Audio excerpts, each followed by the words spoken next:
Welcome back to American Classroom. I'm Lindsay, one of the co-hosts of today's podcast with Jared Taylor. And today we're diving into a conversation about art education with a one-of-a-kind art teacher at Heritage Academy in Mesa, Arizona. Some say nothing compares to the intensity of preparing for the Super Bowl. But in today's conversation, we'll explore how creating art in the classroom can demand the same passion, perseverance, and heart. Our guest, Jose Portilla, knows this balance better than anyone. Born in Mexico and raised in Texas, Jose turned a coach's doubt into determination, becoming the first Mexican born NFL player to play in a Super Bowl, appearing in Super Bowl 33 with the Atlanta Falcons. But his journey didn't end when he left the field. Jose earned a degree in visual communications from the University of Arizona and has built an incredible second career as both an educator and a professional artist, continuing to paint and share his work through galleries across the US.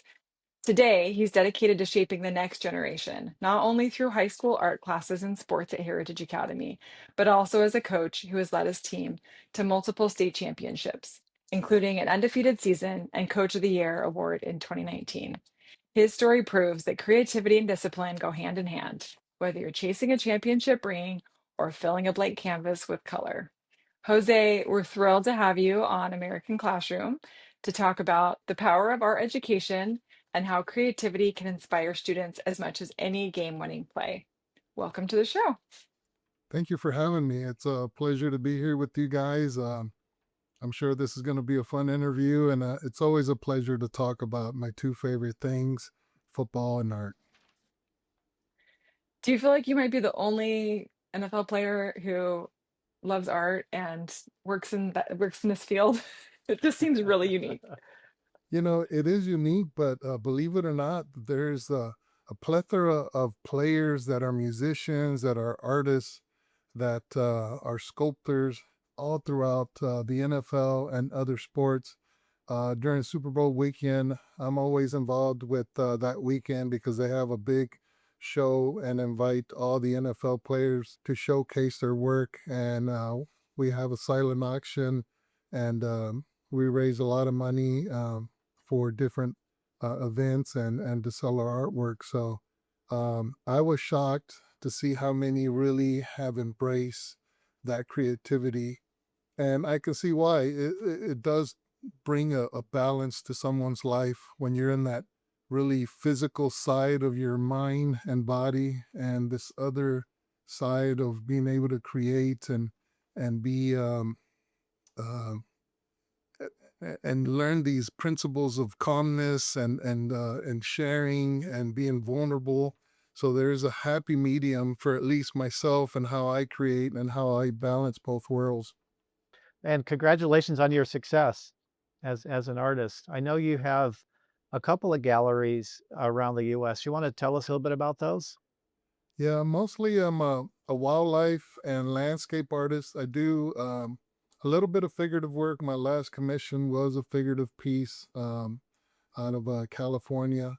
And really, what drew me to those mediums were, I think, the love that my grandfather and father gave me of the outdoors and just being fishing and hunting with them growing up, seeing those sunsets and early morning rises, and just seeing kind of the master creator, um, and how beautiful this earth is. It's almost you can't not be inspired by some of the visions that you've seen and some of the hikes that I've taken and places that I've gone, and I just want to capture a moment in time, a historical moment of that, or a characteristic of a wildlife animal, and bring and share those moments that I hold dear in my heart with an audience. And so far, it's been a very positive road for me.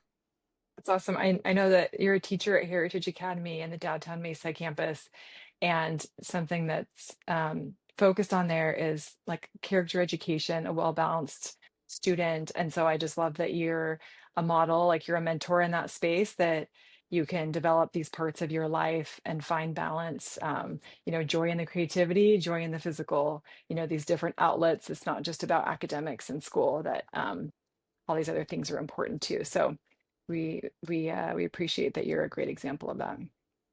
It's been my pleasure to work here, and one of the biggest benefits is seeing the growth in the scholars, seeing how they can express themselves. Art is not um, it's not an extra; it's an essential part of developing a well-rounded student here. I think you're able to not only show creativity but develop your skills in critical thinking and problem solving and just being creative. Not all students um, succeed in academics or sports, and art is that third leg of the stool that balances out these students. A lot of my students, most of them, they would tell me a lot of them would not come to school if it wasn't for the time they have in art. They love it so much. And then some of it is challenging for others, but to see that aspect that it does um, complete the student, there is a voice for them here. Those that are not academically or sport bound, there is another venue for them to keep growing as a teacher. That's awesome for me. That's fun. Have you had some of your players in your art classes? I have, and they've actually Uh, been some of my better, oh, really? artists, and some have been musicians and can play the Fun. dickens out of the piano and stuff like that. So I do see that side of the brain, how it does balance itself. That's great. It's really cool. I love that. I read, correct me if I'm wrong, but I remember reading in your bio that you didn't start playing football until you were a junior in high school, and that a coach had said like you'd amount to nothing, and you decided to like prove him wrong. And I love that grit and that determination. Do you mind just sharing a quick minute, like what that experience was like and maybe how that served you in your life? Sure, growing up in Texas, football was king, and as I went on to high school, I was a late developer. I really um, transitioning from Spanish to English and stuff had kind of put me behind socially and mentally. And um, finding football was something that kind of slowly started to break me out of the shell because you are put in very dynamic situations where not only are you playing the game, but you have to prepare yourself physically and mentally to become a great scholar of football. You have to develop yourself in the weight room and and then playing the game. And it was such a huge sport in that state that it just slowly started to kind of break the shell around me and develop me as a human being with social skills, with I think belief in myself, and it was just it was something that I loved to do. Just finally, I found something that I can I think blossom in and be good at, and and that's where the art came in as well. I was first an artist before I was a football player, and both of them balanced themselves. Coming into high school, I actually had more art scholarships than football scholarships, but I enjoyed the game so much at that time. Not having experienced it from an early age, so it was everything was new, and I think the growth was still young with that I took the football scholarship or road, but never let go of that secondary career. It was funny when I sat with my friend. He was also an immigrant from El Salvador in high school, and we said, what are we going to do, to get out of here? It was a tough neighborhood, and the Houston barrios and a lot of people just did not make it out of our neighborhoods, and we knew we had to go to college and we had to find a way to do it. And my way was like, I'm going to get a football or an art scholarship, and that was the road that I wanted to do. I said I want to be a professional artist because I just love to be able to create, and then the game itself brought so much excitement to my life that I just made it my mission. That's the road I'm going to take, and you put a lot of grit into getting there. We had a defensive coach. He's just one of those hard school, old Texas, just mean as, the Dickens, as they say. And when I first started, I had the size, but I didn't have the skill and I didn't have the strength, and I was underdeveloped. And during spring ball, I was terrible. And coming out of the showers one practice or the last practice, the coaches were in the locker room, and he said, that Portilla guy, he's not gonna amount to anything. And that kind of just, I stayed in there and let them clear, and um, just told myself I'm gonna prove this guy wrong, and worked as hard as I could to catch up and become better than the players that were in front of me and play. So, Coach, you went into visual communications as an undergraduate. There's a lot of young aspiring artists that get discouraged by what adults that say, "What are you going to do with that?" Right? How do you what advice would you give to people that want to become an artist and major in it, in terms of their ability to go and do something to sustain their family or their future? And that's a challenge for some people when they know that that's where they want to put their heart and effort in for their life, but they understand the economics of it. How do you advise people when they've come to you on that question? A while back ago, it was probably a little tougher. It takes a while to develop the skills for galleries to invite you in. And it takes, I always tell them, 10 years to really develop those skills. But nowadays, art's become more important than um, than a lot of things in ways that art now can reach. And COVID taught us this, how important it was to become very creative when everybody's stuck at home with videos and with different ways to communicate. And art falls under all these categories: architectural, media, fashion, computer design, digital design, the new AI platforms. It's the way of the future. Creative people are going to have some of the best jobs in the future. They will be up there with lawyers and doctors and engineers. And we're starting to see that now. Some of my friends that work for different media companies make very good $500,000 jobs, $300,000 jobs creating. So there is that change in society where creative minds now are really sought after, big time companies in developing the future of how everything is going to be marketed, and how AI is really going to be a big space in our world here in the near future. Yeah, that's great. At the core of art is creativity, and that's really the core of a lot of different disciplines. If people look at the root of whether you are creating a semiconductor, or engineers at their root are creators, and understanding some of those basic concepts. And I think the artists actually have an advantage over many disciplines because they have better um, capabilities to envision. And some people in the technical skills are just so focused on things, they kind of lose the big picture. And artists have that. I think Steve Jobs is your classic example of that, who he could see things that other people couldn't. And I think aspiring artists should have confidence that they actually have some superpowers that other people may not have, and they can use those to contribute.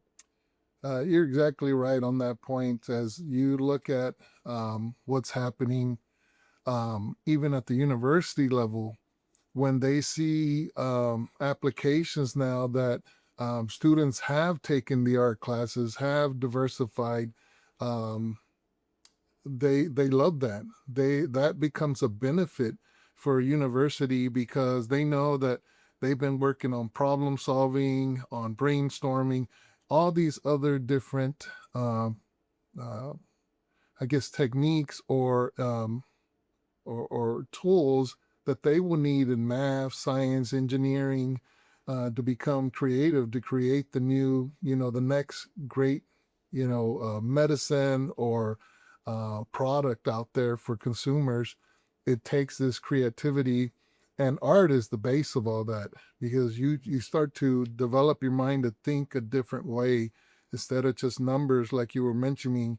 You're really thinking out of the box a lot of times, and um, with the problem solving behind that, it just becomes a unique tool that you develop early on, and um, it's become a good tool to now showcase yourself as in your applications, or when you start to go to college as well. Yeah.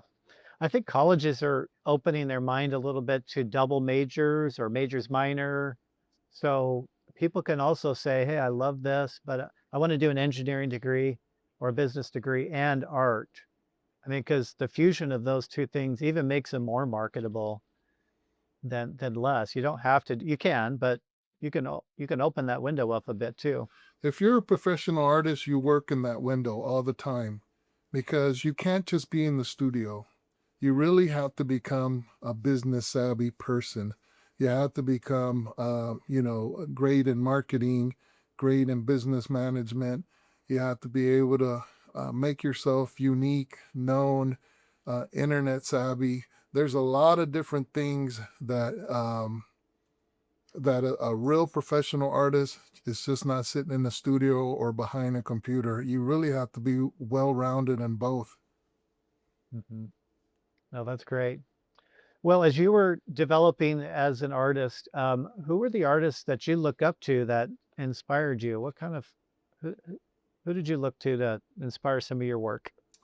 I've always fallen back to the masters, the old masters, throughout history, the Van Goghs, the Monets, the Degaulles, just those guys that, um, there came a point in the world where everything kind of looked the same. Everybody was trying to draw for perfection. And then this group of impressionist artists kind of just said, okay, we know how to do that, but we're going to break that mold. And it took a lot of courage, because back then it was everything who could paint the flawless skin or clothing was the ones that got the commission. And these guys came along, and it took some courage to say, you know what, I'm going to paint the air. Right? I'm going to paint light. I can see why that takes courage. Yeah, and then well, a lot of them, I mean, they were outcasts for many years until they had to have their own shows and had to develop their own crowds. And people, when they came, they saw their works and they said, this makes me feel happy. This is beautiful, and we have never seen colors like this. We had never seen textures like this, or how they thought of the world. And because of that, you see basically everything around us that we have right now, from the iPhones, from the TVs, that group that broke the mold, it never came back. I mean, it just kept expanding to other different art forms. And I think so. I studied that group is the most interesting to me, because they were the ones that took the chance. And as an artist, you're always trying to find your own style. You're always trying to find your own fingerprint in the art world, because there's many, and that we all learn from each other. It isn't like you're going to just come up with something. We've all been attracted or pulled from each other, either color theories or styles. But and then within all those tools, you develop your own. So that's where my love falls back to those guys that really started to change the art world. Yeah, that's neat. Yeah, I didn't know that history that they weren't initially accepted. And it makes it makes sense. I kind of express my art in the music world, and Henry Mancini was early in composition for music, excuse me, for movies. And people really didn't like. They thought he was a lesser composer because he was just doing movie soundtracks. And he kept pushing forward with his movie soundtracks, and everyone kind of dumped on him. But then eventually, he became very well known later on. And now you look at your people like John Williams or some of these other, amazing music. People want to do all the movie soundtracks now. Yes. That's a Yeah. thing. It's a big thing. So, Yeah, because people like Van Gogh, they weren't appreciated until after they were dead. Hmm. Like their art wasn't really, Right. Van they weren't Gogh getting the was, commissions when yes. they were alive. Yeah, he was probably the exception. The other ones, they struggled early on, but and then a lot of the impressionists caught on fire because of the people's choice, not because of the judges or mm, the higher ups, the kings and queens. It was the people that really saw their artwork for what it was, mhm. and the body of Saw the work. value and then wanted Yeah, it. Yeah, created yeah, demand. Yeah, yes, yes. That's neat. awesome. Okay, Coach. So behind you is one of your pieces. Can you tell us a little bit about it? It is. This is called Final Run, and I did this. This was published in the Pastel Journal magazine a few years back. It was in the international competition, over 11,000 entries. It took fourth place. Um, So, and it was an experimental piece for me because I made the paper. I came up with the paper. The papers at my time when I started this did not have the tooth that I needed to layer this pastel. After a while, if you layer pastel on top of each other, it's like trying to color glass. It just slides. It becomes very smooth. So, um, I said I have to come up with my own paper. So I started experimenting with washes and different textures and came up with this. This is actually a bright red paper. Um, Oh, wow. and you Wow. Is start, that a sockeye? it's a sockeye salmon. And the story, I was out fishing in Northern California, and these fish, the story in itself was intriguing to me. So you can take, people say, oh, it's just a sockeye salmon or a salmon, but the story was intriguing to me. And unless you talk to the artist or write up on the piece, you really don't know. But these sockeye salmons are born in a river. They leave for 7 years, and then they come back. They're silver and bright, and they come back within a few yards or feet of where their eggs were laid. Oh, wow. Wow. And during this process of going up to the river, they turn into this red with the green face. They get these gnarly teeth, and they just become monsters. And the males fight for the right to to mate. Um, and then at the end, it's kind of the circle of life. They're really, I love the colors and stuff, but it shows the end of their life at that point. Um, and that's why it's called the final run. When those colors appear on them, that's the last time that they'll never make it back out to the ocean. So it was a great piece. It's an underwater piece. I took my camera and just snapped it underwater as fish were flying by me and stuff in a stream. So great moment, and I was lucky to be selected fourth place in that huge international competition. So Yeah. pastels, Congratulations. thank you, thank you. I usually work in pastels, which is like a chalk form. It's like using a chalk, very soft. They call it the purest pigment. Um, it's you pretty much gather crushed leaves, or crushed flowers from the Dutch countries, and they put it through a process. They crush it up into powder, and then from that powder, they make it into chalk sticks, and you get the purest pigment. Oils and acrylics and watercolors have other mixtures, but this is almost painting like from earth. They last the longest. They don't fade as fast and stuff like that. So between pastels, soft pastels, and oil paintings, that's kind of where they both complement each other. How you layer the process are kind of the same from dark to light. So those are the mediums that I use right now uh, to express my artwork. Yeah. I love what that represents because, they work so hard to get back upstream and then they lay their eggs before they die. It's like, it's a beautiful painting and I love like the message that it Yeah. portrays. So Yeah.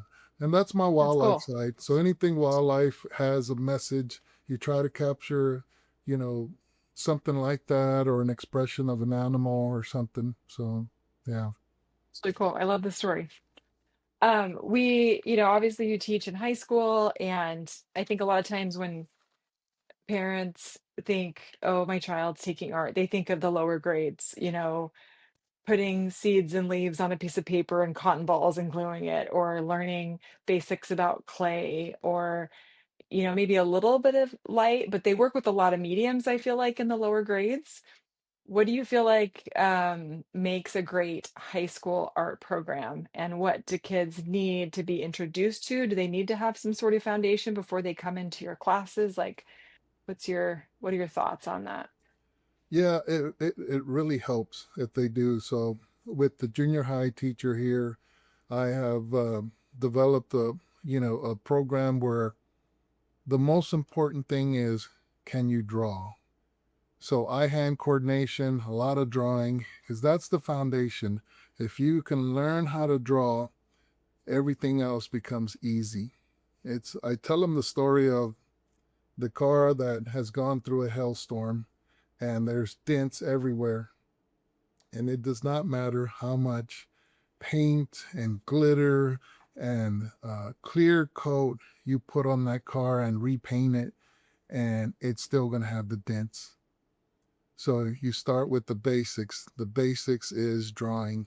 So we've focused that a lot here, and I've actually have seen a transition of the seventh and eighth graders coming into ninth grade. Now I don't have to start with drawing. Now we can really um, start working our creativity side. I can push them into things that are being taught at the college level or at the professional level, because I know their foundation is something that we can build from the get-go.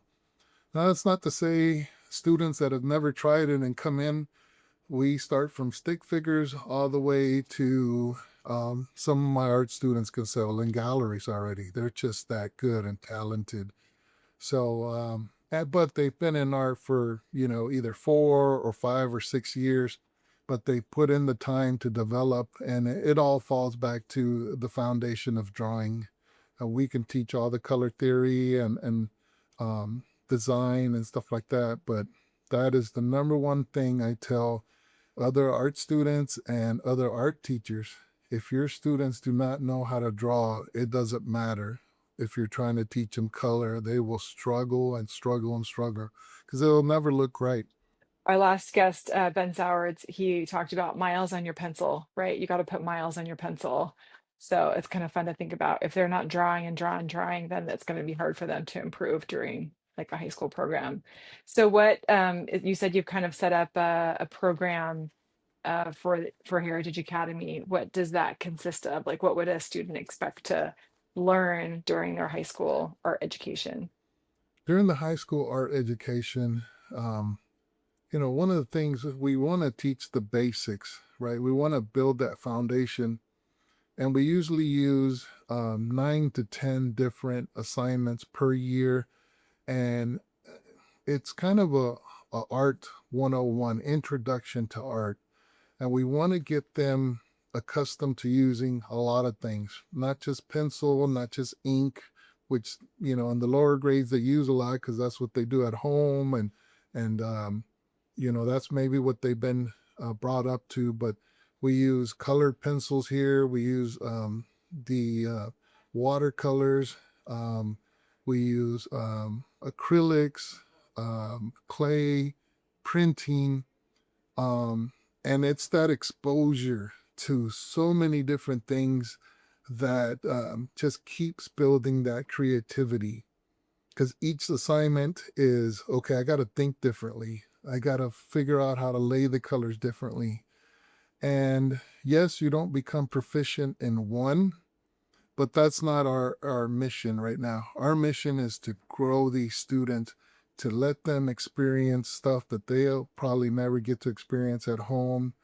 And then for them to choose, okay, I've done all these different mediums. Here's what I like. And at college, you focus more on that. Hey, I want to do an oil class. I want to be a sculptor. I want to work in digital marketing. So they can now have the skills, the creativity skills, the basic skills of art and design. And now they can take it into the second level of education and focus where they can make a career out of it. Well, and if we have school leaders or policymakers that are thinking about what to do with an art program, I hope that they know for very little money, you can get quite a bit out of an art program. Obviously, you can get more if you invest more into it, but some people think, when we have to save money, we immediately go to the arts, and that's a super big disservice, not only then a misconception, because I think one thing that benefiting the art programs right now is the art um, tools and mediums are more accessible and they're not as expensive as they might have been in times past. So I hope principals and school leaders listening to this or homeschool parents realize, hey, it's actually a more cost effective and it's probably one of the more satisfying classes that somebody can take in terms of their personal development. And there's just something about seeing the work of your own hands that's somewhat satisfying. And I guess a math problem could be the work of your hands, but art is such a great developmental tool. I think so. And as we've lost a lot of art programs throughout the country in music and in art, um, you've also seen the effect of that. A little bit lower grades, less creativity. We're kind of seeing a rebirth in those areas. I think educators have started to turn and see the importance of that balance back in the students. And that's one of the things that attracted me to Heritage, that it did have that balance. It's always had it. The arts have been just as heavy as the academics. And then sports came last. And now the sports have developed, and it's a good balance of sports, academics, and the arts. That was one of the things that attracted me here to it.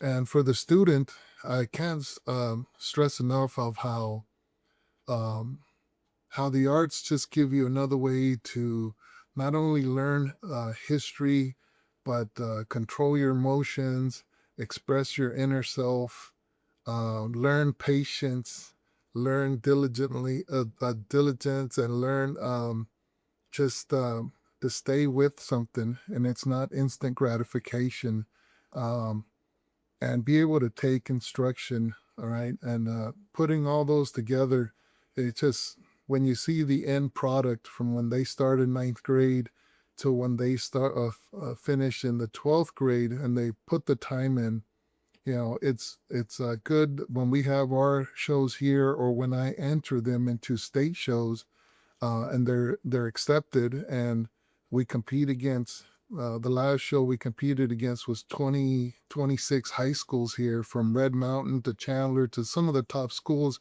and our students got in the shows, and it was a big deal. The show was at the Mesa Community College there in their art program, so just to get our students exposure that way. And then several of our students have moved on to college and developed their portfolios, knowing what colleges look for. I've been through the steps of what they're going to look for and how to develop those portfolios. Because at the end of the day, it's not a score, it's not a grade. It is your work speaks for you. Your portfolio says 1,000 words. That picture is really 1,000 words, that portfolio. And you need to have a body of work where most professors that come in to offer these scholarships, they have different universities that meet once a year from all over the country, art universities, and our students go to this event, and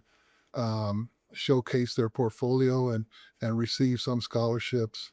So it's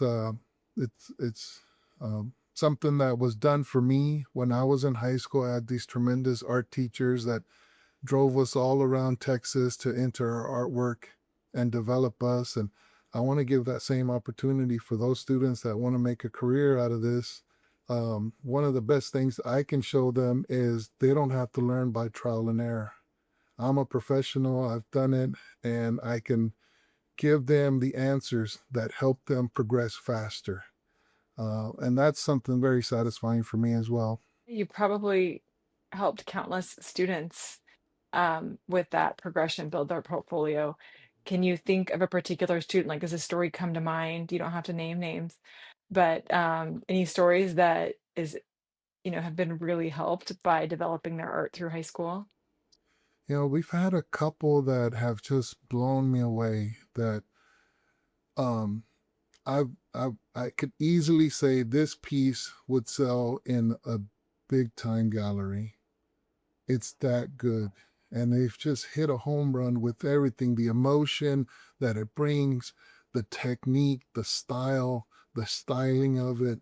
I'm every year there's a pleasant surprise that happens in my classroom with the few students that just like wow me and just say, man, I better keep up my game because if kids like this are coming behind me, they can easily take my spot.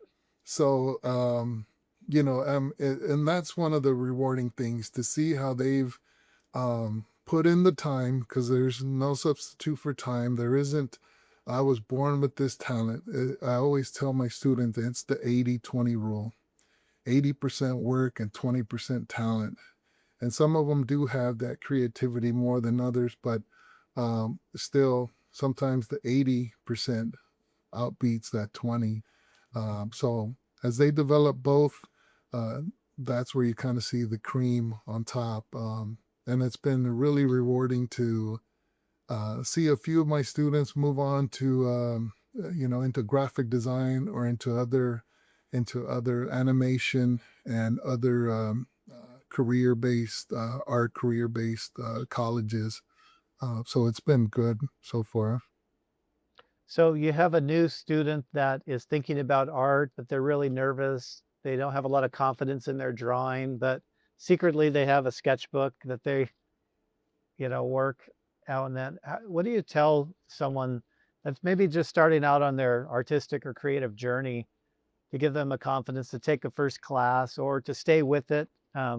What advice do you typically give those Well, young people? Jared, that was me. I was shy and when I drew, I put my hand in front so nobody would see what I drew. And I see that often in my classroom where students would kind of hover over their work or and there there's a process that happens and I as a teacher let them go into this process and then come back and guide them the right way.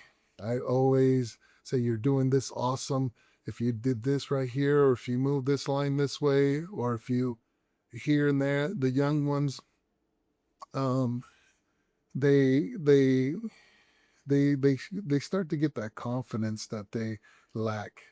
And as they go out throughout the semester, their artwork just gets better and better. And what I do is we keep all the artwork, and um, so you can compare every assignment. The next one has to be better. So you compare. And I said at the end of your high school career, you'll have a stack of artwork. Well, one will always be better than the next. So as you turn the page, this one's better. And you turn the page, this one's better in your portfolio. You turn your page, and it is just wow, wow, wow. And that's what the art colleges want to see. And it just takes some time. And it is a process of helping them, encouraging them. And the great thing about my class, I grade everybody individually. So we can have an artist that's had 6 years and the skill level is off the charts, and we can have stick figure person over here, and I think that brings a calmness to them that they're not going to have to compare with the 6-year, veteran of art and a new beginner. They're all on their own individual trail or, way there. Yeah, art is the number one hobby in America, I we were told. So that is just it's pretty cool to know that students, even if they don't plan on studying this full time in college or having a career, that having this creative outlet and developing their art is a great, pleasurable pastime. And so I think it's great to encourage any kid who's interested in whatever form of art to continue to develop it. Yeah, it's like I tell my kids, my best piece will have a signature of my name, and then it's just gonna smear off the page. I'll probably die on my last piece, signing my name, and then boom, that's the way I want to go.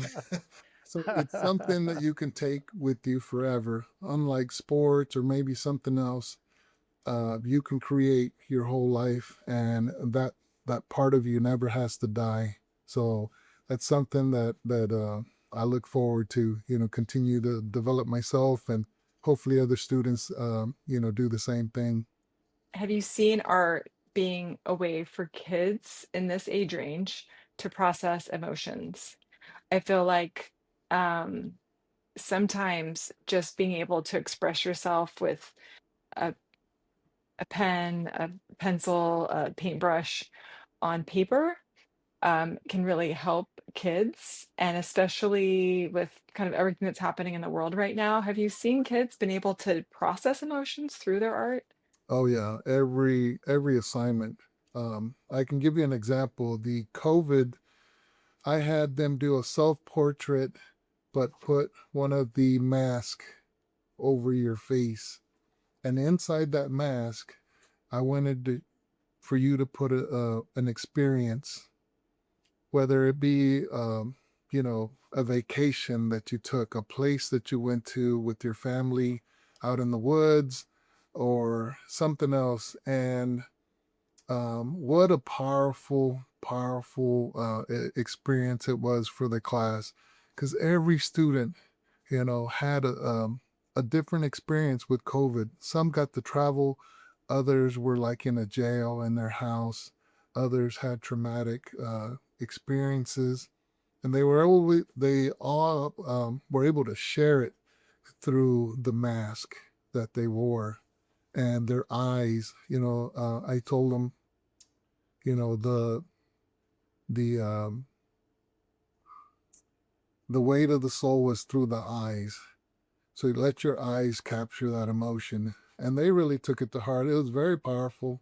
Um, so yes, it does capture that emotion. It does release that. We've had some masks that were ripped, and there was a sadness behind those masks. Within a picture of another portrait that maybe a friend or somebody that they had lost, a grandparent, because of the COVID situation. So it was very powerful. And then they all got to share their, because uh, drawing it, and then having them testify of their painting. So we put them all up, and then one by one, everybody got to share their stories, and then just learning that was very powerful as well. Not just the artwork, but the story behind the artwork. So it is a great tool to express your emotion and get your self thoughts out and share them with the world. What a powerful like homework assignment. That's great. Yeah, I know of experiences where kids who maybe don't feel great expressing themselves verbally, their emotions, a lot of times can process those things on Mhm. paper. So that's great. They actually had an assignment to do that. Well, Coach, thank you for your time today. Congratulations on your past accomplishments and contributions to Heritage Academy, and thanks for sharing your thoughts on art education.